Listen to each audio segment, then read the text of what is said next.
Lauren Pryor. This is my favorite Glup Shitto Season 1 character, and this guy appeared really just mainly in Bart the Genius, which is the second episode, where he evaluates Bart and deems him as a genius and gets him sent to that awful gifted school. And after that, he practically disappeared completely, maybe just having like a couple of more very minor appearances.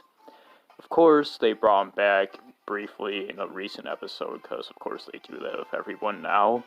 But aside from that, this guy was a key staff member of Simpsons Springfield Elementary.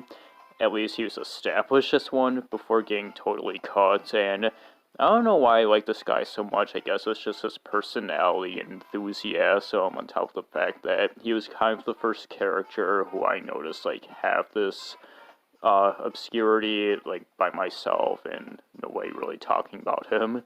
Wendell, that's the super pale kid, and he's always appeared in Springfield Elementary, and has always been pretty recognizable because of his appearance, despite the fact that he's never done anything major and has had very minor appearances, and his most notable ones are just him getting sick, and then him dropping his pencil, and then getting eaten off screen during Nightmare Cafeteria, but despite that, he's one of the most recognizable students at the school.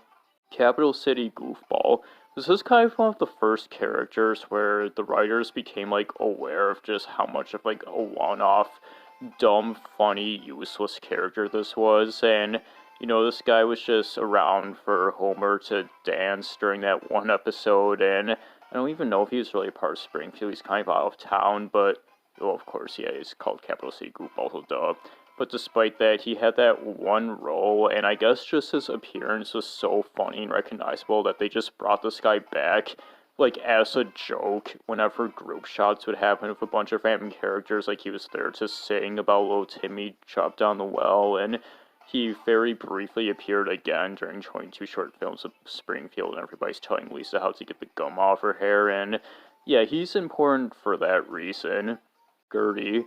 Gertie is the old woman at church who's always playing the piano, and whenever that happens, she's there, but she's never really had any sort of speaking role or anything.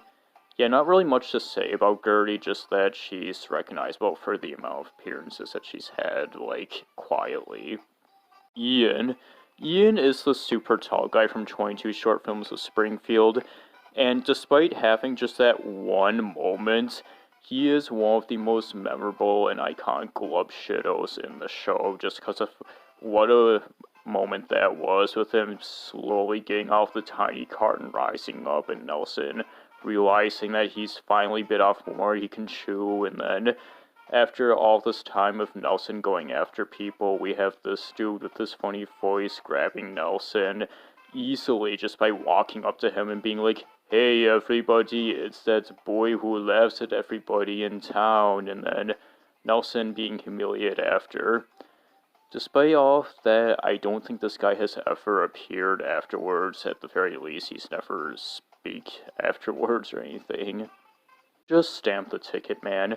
One of the most beloved Glup Shittos in the franchise, and everybody wants this dude to become an iconic reoccurring character, and everybody understandably wants this man to be in the Simpsons fighting game or something. This dude appeared when Flanders failed, and he visited Flanders, who was going all out the doodly doodly, and just stamped the ticket. That's how he got his name. And you would think that was about it, but no, this dude appeared to continue afterwards with this whole entire story and character arc that can be put together of him becoming more and more aggressive and unhinged with everybody, such as him being sickened by Barney in the diaper, and him punching the guy that's singing about sunshine during a really hot day, and people absolutely love this man.